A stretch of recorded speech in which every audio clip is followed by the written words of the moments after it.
किनभने ठुलो दुर्घटनामा पर्दै थिए। अब तपाईले देखेको भावी गृहमन्त्री चाहिँ को हो? यसो महेश बस्नेत म हो गृहमन्त्री भन्दै गर्दाखेरि म जान्दिनँ। अब त्यो अमरेश सिंहहरू छन् नि त, अमरेश सिंहले दियो हो नि त, मेरो त पुरानो साथी हो होइन। अमरेश सिंहले गृहमन्त्री दिएर इज्जत राख्दै हुन्थ्यो। तपाईहरु अहिले लयमा आउनु भएको 1 महिनामा तपाईहरु एउटा लयमा आउनु भएको?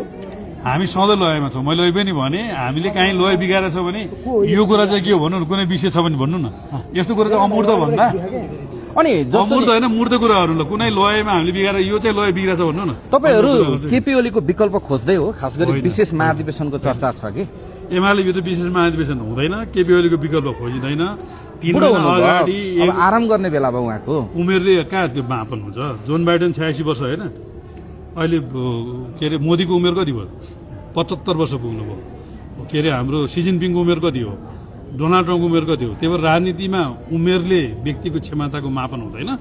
त्यसो हुँदाखेरि नेकपा एमालेमा विशेष महाधिवेशन पनि हुँदैन, नेतृत्व चयन पनि हुँदैन। 3 महिना अगाडि हामीले 1 वर्ष अगाडि नै अर्ली महाधिवेशन गरेका छौँ, उच्च लोकतान्त्रिक प्रक्रियाबाट नेतृत्व छानेका छौँ।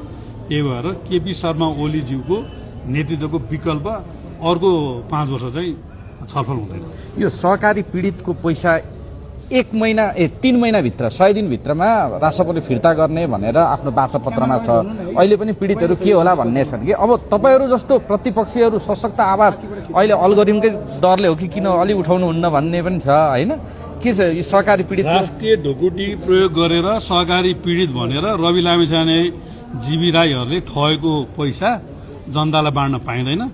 3 महिनाभित्र पैसा बाँड्नु भएन भने हिजो जसरी समस्याग्रस्त सहकारी आयोग बनाएर हामीले सहकारी पीडितहरूलाई न्याय दिने प्रक्रिया राख्दाखेरि हामीलाई प्रतिशोधदेखि लिएर अनेक आरोप उहाँले लाउनु भएको छ।